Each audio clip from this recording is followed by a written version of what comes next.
नमस्कार. आज आपण पाहणार आहोत रांगोळी काढताना जे आपण बिंदू काढतो, बिंदू, थेंब, टिंब हे जे आपण रांगोळी काढताना काढतो, त्यासाठी हातांची ही अशी बोटांची रचना करावी लागते.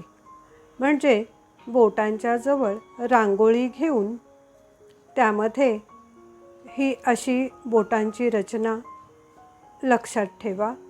करंगळी, पहिले बोट आणि वरून अंगठा हे असे घेऊन ते जमिनीपासून सरळ रेषेवर असे ठेवून उभं असं ठेवून असे थेंब टाकायचे. या थेंबांना संस्कार भारती रांगोळीमध्ये बिंदू म्हटलं जातं. संस्कार भारती रांगोळी शिकवताना बिंदू हा सर्वप्रथम पहिला धडा असतो. तो हा असा.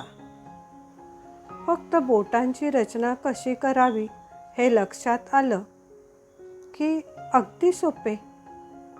हे अशी रांगोळी घेतली, करंगळी, पहिले बोट आणि त्यावर अंगठा, आणि हा जो मधला जो भाग दिसतो, जो गॅप दिसतो, तिथून ही रांगोळी एकदम सरळ पडते.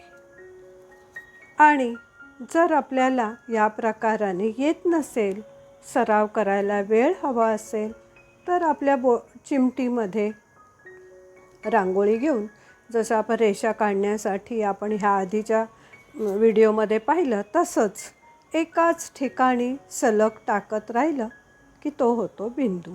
आता हे दाखवताना हवा भरपूर आहे आज, त्यामुळे हवेने ती रांगोळी उडते, पण तरीही तुमच्या लक्षात आलं असेल की थेंब, बिंदू किंवा टिंब, डॉट्स कसे टाकायचे. हे अशा प्रकारे टाकायचे. थोडा सराव करायचा. हे पुन्हा एकदा दाखवते. बोटांमध्ये रांगोळी घेतली, ती बोटांची रचना अशी केली की एकदम सरळ पकडलं की असे पडतात ते थेंब. आणि काही लोकांनी मला विचारलं की तुम्ही रांगोळी कुठे काढता? तर हा माझ्या स्वयंपाकघरातल्या खिडकीचा एक भाग आहे, छोटासा आहे. तिथे मी रांगोळी काढते. हा परिसर आहे. इथे अनेक पक्ष्यांचे सुमधुर आवाज येत असतात. आपल्या रांगोळीमध्ये म्युझिक टाकली जाते, त्यामुळे ते पक्ष्यांचे आवाज काही तुम्हाला ऐकवता आले नाहीत.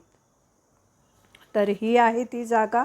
इथे मी तुम्हा सर्वांच्या या प्रेमळ सहकार्यासाठी खूप खूप धन्यवाद.